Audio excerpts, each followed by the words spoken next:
অনেক অনেক দিন আগের কথা। এক গ্রামে এক বৃদ্ধ আর এক বৃদ্ধা বাস করত।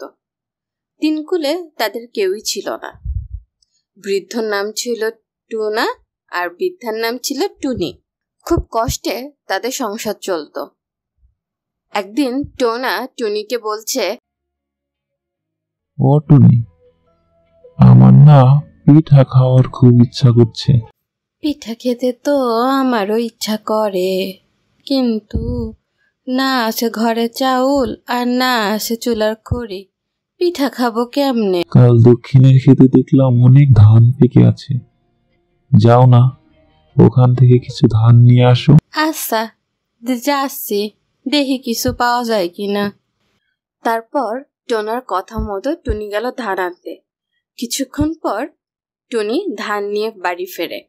এই নাও, ধান আনছি, বাজার থেকে ভাঙিয়ে নিয়ে আসো, আর সাথে করে চিনি নিয়ে আইসো, নাইলে পিঠা বানামু কি দিয়া। আর আমি যাই জঙ্গলে, দেখি কিছু খড়ি আনতে পারি কিনা।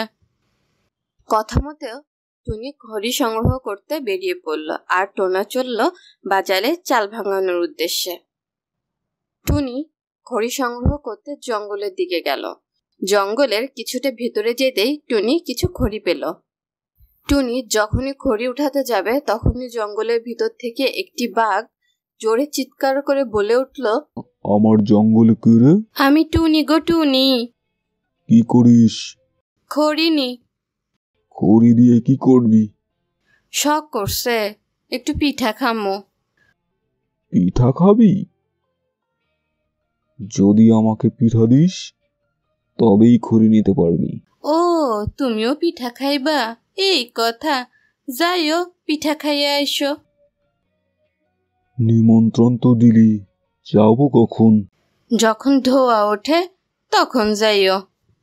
তারপর টুনি খড়ি নিয়ে বাড়ি ফিরতে লাগলো। বাড়ি ফিরেই টোনা এবং টুনি সবকিছু সংগ্রহ করে পিঠা বানাতে শুরু করলো। এরপর টুনি পিঠা বানাতে বসলো এবং টোনা খাওয়া শুরু করলো। তাদের খাওয়া শেষই হয় না। টোনা বানাই টুনি খায়, টুনি বানাই টোনা খায়। এদিকে বাঘের আর তর্স হয়েছে না। সে কখন পিঠা খেতে যাবে তার জন্য সে অস্থির হয়ে উঠেছে, কিন্তু সে ধোঁয়াও দেখতে পাচ্ছে না। আরো কিছুক্ষণ অপেক্ষা করে সে ধোঁয়া না দেখেই টুনি বাড়ির উদ্দেশ্যে রওনা হলো। এদিকে টোনা টুনি পিঠা খেতে খেতে সব পিঠা শেষ করে ফেলেছে। বাঘের কথা তাদের মনেই ছিল না। পিঠা যখন শেষ তখন টুনির হঠাৎ বাঘের কথা মনে পড়ল। টোনা, আমার তো বাঘের কথা মনেই নাই। বাঘ যে পিঠা খাইতে আসতে চাইল, এখন কি হইব? সব পিঠা তো আমি আর তুমি শেষ করে ফেলছি। ওই দেখো, বাঘ আইতাছে।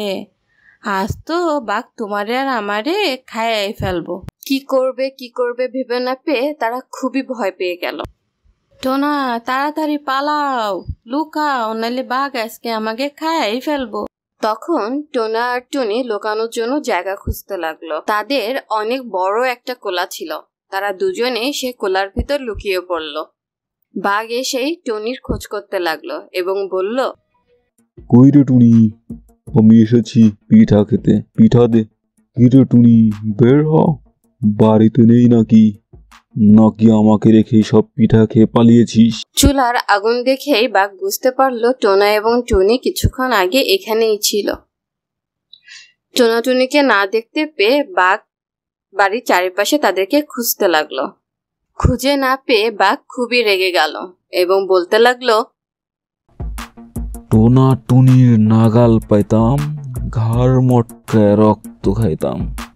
কিছুক্ষণ পর টোনা বলে উঠল, আমার না এটা বাদাইছে।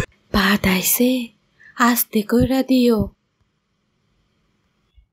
তখন টোনা দিল পাদ, আর এত জোরে পাদ দিল পাদের শব্দে খোলা গেল ফেটে। তখন টোনা আর টুনি বাঘের সামনে ভয়ে কাঁপতে লাগলো। বাঘও রেগে আগুন। টোনা আর টুনি ভয়ে দুজন দুইটা গাছের উপর উঠে পড়ল। তখন বাঘ আর তাদের নাগাল পেল না। বাঘ রেগে গিয়ে বলতে থাকলো, টোনা টুনির নাগাল পাইতাম, ঘাড় মটকায় রক্ত খাইতাম।